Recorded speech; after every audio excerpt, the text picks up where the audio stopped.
Transféré à la prison centrale de Makala après 5 audiences de forcing à la haute cour militaire, les procès du général des brigades Basseliba Jean relancent les débats sur le caractère non indépendant de la justice congolaise 4 ans après l'accession de Félix Tshisekedi au sommet de l'État. Mis aux arrêts le 2 août dernier pour tentative de procurer les armes au colonel Kenga Kenga détenu à la prison militaire d'Endolo.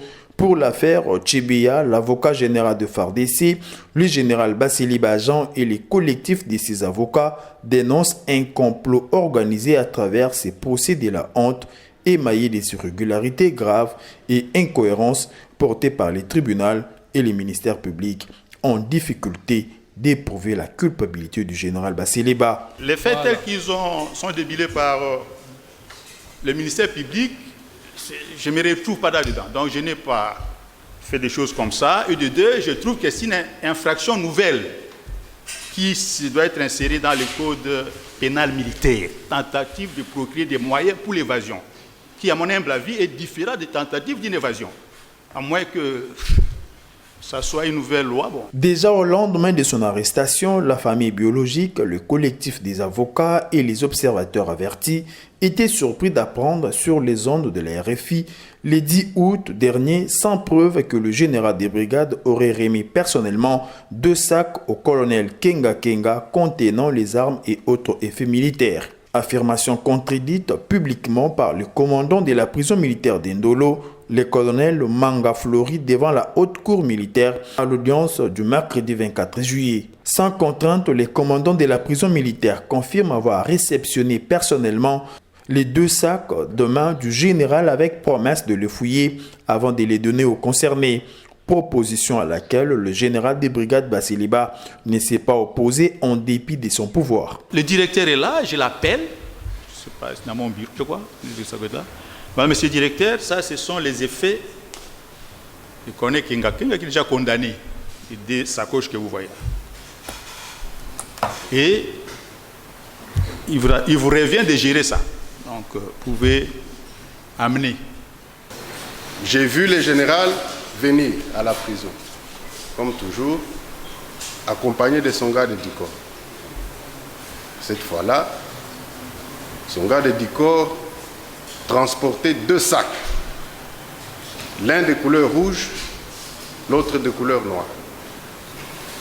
Lorsqu'il est entré au bureau, je me suis levé, je l'ai salué respectivement. Il me dira ceci: commandant, je viens avec ces colis qui appartiennent au détenu Kenga Kenga. Oui. Tu pourras les lui remettre. Parce qu'il est déjà condamné, je ne vois pas la raison pour laquelle je dois continuer à garder ces colis dans mon bureau. Parce que ça fait longtemps que ça s'est trouvé là-bas. Alors, voilà pourquoi je suis venu avec, pour que tu puisses les lui remettre. J'ai dit à vos ordres, mon général, mais de toutes les façons, avant de lui remettre ces colis, ça va passer par la fouille,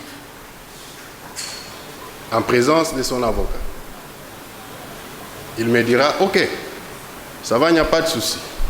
À côté de cette révélation du premier témoin convoqué par le tribunal, il est apparu des zones d'ombre et incohérences criantes contenues dans le libellé de prévention. Ces derniers confirment la remise des sacs en date du 1er juillet au directeur de la prison militaire d'Endolo. Pourtant, en cette date, le général était à l'honneur à l'occasion du vernissage de sa dernière publication, aux côtés de plusieurs autorités politico-militaires du pays. Le premier, c'était, quand on m'a entendu, le premier, parce que c'est le vendredi. Après, j'ai réalisé que non, mais c'était le vernissage de mon ouvrage le 1er juillet. La date qui retient de commun accord avec mon éditeur et l'audigène. Sur la liste des irrégularités flagrantes énumérées par le général des brigades Basseliba et ses avocats qui ont récusé la composition du tribunal avant de saisir la Cour de cassation, figure les rejets de la liste des témoins de l'accusé par le tribunal qui a malheureusement déjà convoqué 5 témoins au profit du ministère public. Plus loin, les audiences sont régulièrement convoquées en violation des droits de la partie accusée car les prévenus est privé de contact avec ses avocats en violation de l'article 320 du Code pénal militaire fixant les délais de 10 jours entre les jours où la citation à comparaître est délivrée au prévenu et les jours fixés pour la comparution. Pire encore, dénonce l'accusé, nous citons le général des brigades Bassili Baye, avocat général des forces armées congolaises, la violation intentionnelle de l'article 35 du même code militaire qui stipule que le tribunal ne peut être composé par un membre des grades et rangs inférieurs que celui du prévenu. Déjà dans l'illégalité, le tribunal a refusé de donner les pouvoirs à la partie accusée pour la Cour de cassation. De toutes ces irrégularités, le collectif des avocats a récusé la composition du tribunal, démarche qui malheureusement n'a pas reçu une suite favorable, si pas le forcing de la composition qui a transféré les généraux des brigades Bassiliba à la prison centrale de Makala depuis le mercredi 7 septembre dernier. À la grande surprise de tous, la Jeep du général des brigades Bassiliba n'est toujours pas restituée, alors qu'à la première audience, le ministère public avait promis la restitution de la Jeep selon lui non saisie. En attendant la prise en compte de ces dénonciations de la partie accusée, le général des brigades Bassiliba, avocat général des forces armées congolaises, insiste sur un vaste complot en préparation contre le chef de l'État Félix Antoine Tshisekedi, au prix de qui il sollicite une audience personnelle.